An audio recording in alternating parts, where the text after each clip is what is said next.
AI agents are everywhere lately, and some of them are more helpful than others. So what makes an agent truly useful? Well, for one, it has to be convenient and easy to use with minimal setup. That's why many platforms have started building agents directly into the product. This saves you from copying and pasting between the agent and other tools.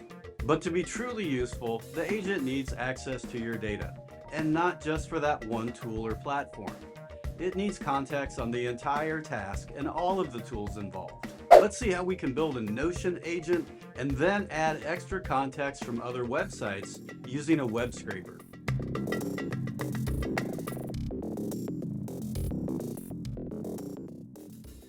All right, I'm going to start out by creating a new agent and choose the Notion template. So this is already set up with APIs so that it can edit and read docs from Notion. The first time that you go to authorize it, it'll ask for permission and which docs you want to connect to, but I've already authorized mine, and so it's able to connect to Notion right out of the box. Now this is ready to use, and we can embed it in the sidebar in Notion. So first I'm going to deploy it, and then we'll go back to the editor here and copy the embed URL. So go to the embed tab, and then just copy here, and then open the extension. So if you don't have it installed yet, you'll need the AppSmith Agents extension. And this will let you configure which agents you want to use in the sidebar.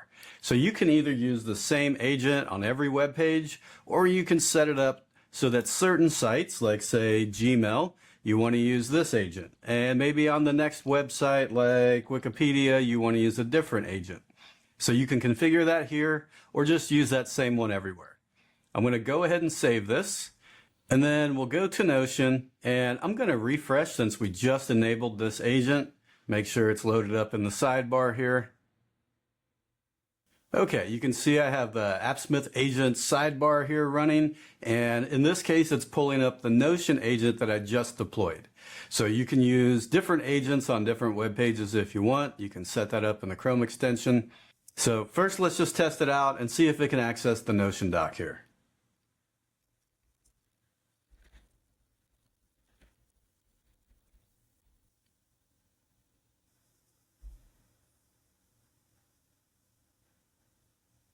All right, cool. So it's able to access the Notion document. Let's see if it can add some more details about data sources.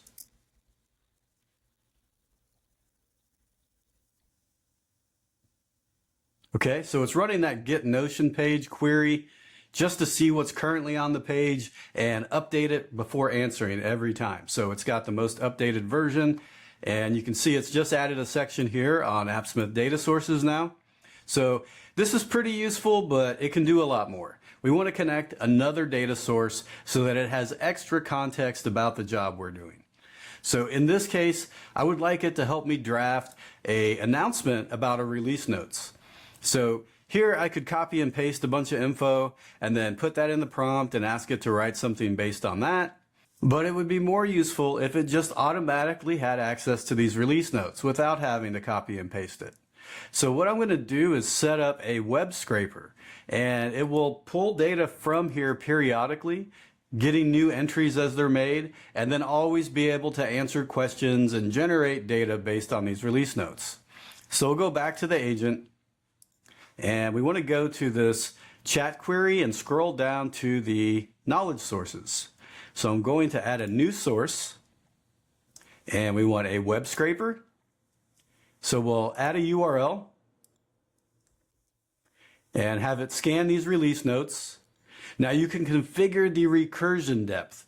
This tells it how many links, how deep it needs to go when scanning. And in this case, I want it to go one level deep. So it should read this entire page plus this link, but then it won't go to the next level and look at links on those pages. So we'll go ahead and set this up. And at first you're going to see that it's syncing. So we've added the site, and if you look at the data sources now in your web scraper, this one is currently syncing, so it doesn't yet have access to that info. We'll give it just a minute. Okay, so it's done scanning those release notes, and it should be able to answer some questions on this now. So let's deploy this one more time. All right, and then we'll go back to Notion here and refresh. Just make sure we got the newest version of the agent. I'm going to close and reopen the sidebar as well.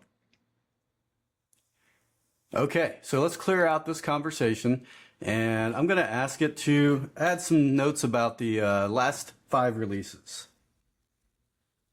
Let's do a summary.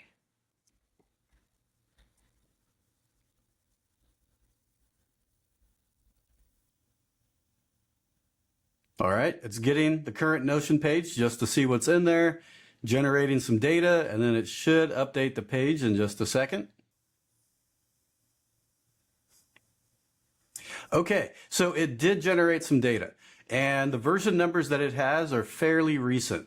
Now, if you look here, the newest one is version 1.66, and if I go check out the release notes, it's actually 1.69 is the latest version. So it's pulling somewhat up-to-date information, but it's not 100% accurate yet. Now, I ran into this earlier, and I found a quick fix here is just to increase the number of chunks. So what's happening is it's performing retrieval augmented generation using data from that web scraper, but it's only pulling back 5 chunks, and unless those 5 are the exact right ones for the last 5 releases, it's not going to have everything it needs. So if I just increase this to 20, we'll let it use the max number of chunks.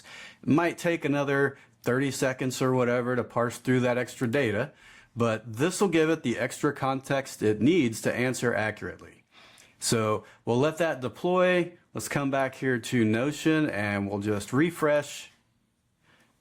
All right, so same question as before. Let's ask it to summarize the last 5 releases of AppSmith. And hopefully this time it's got a little more context and can find that latest release. All right, look at that. So it's starting with version 1.69 this time, and it's going backwards, so it has the latest 5 releases. So I'll tell it to add that to the Notion doc.